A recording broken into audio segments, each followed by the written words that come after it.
Nabi Muhammad SAW adalah seorang rasul, manusia pilihan, utusan Allah Subhanahu wa Ta'ala bagi seluruh umat manusia, terutama umat Islam.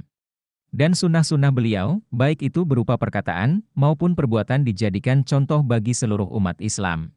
Bagi kebanyakan orang, lalat adalah binatang yang menjijikkan dan pasti selalu diusir ketika hinggap di suatu makanan atau minuman. Lalat yang diusir itu mungkin tidak mengherankan, mengingat binatang tersebut identik dengan tempat-tempat kotor, seperti sampah bahkan bangkai.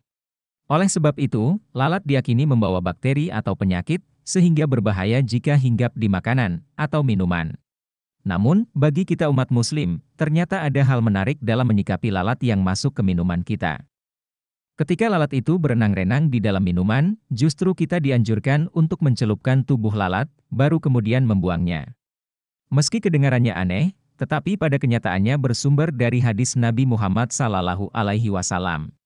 Beliau bersabda, jika ada seekor lalat yang terjatuh pada minuman kalian, maka tenggelamkan.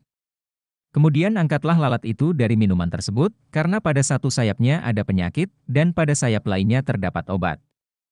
Hadis sahih riwayat Bukhari. Jadi, ketika ada lalat yang hinggap di makanan atau minuman, maka tidak menjadikannya najis. Mengenai hadis tersebut, Imam Ibnu Hajar al-Asqalani mengatakan bahwa ada salah satu ulama yang mengamati, ternyata lalat melindungi dirinya dengan sayap kirinya.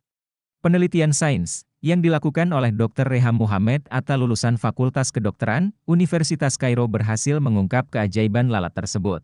Ia mengambil ekstrak sayap kanan lalat dan sayap kiri lalat, kemudian diinkubasi dan dilihat di bawah mikroskop.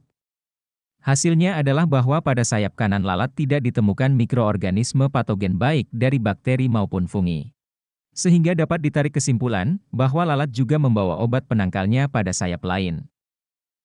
Ibnu Hajar menegaskan bahwa suatu kebenaran jika seekor lalat yang biasa hinggap di suatu makanan atau minuman mengandung obat pada sayapnya. Sedangkan pada sayap kiri lalat ditemukan bakteri dan fungi yang berkembang. Maka dari itu, di balik bakteri atau kuman yang dibawa lalat tersimpan obat di balik sayapnya. Imam Syafi'i dalam menyikapi hadis di atas, dikontekskan dengan pemahaman fikih bahwa lalat termasuk hewan suci karena tergolong serangga yang tidak memiliki darah.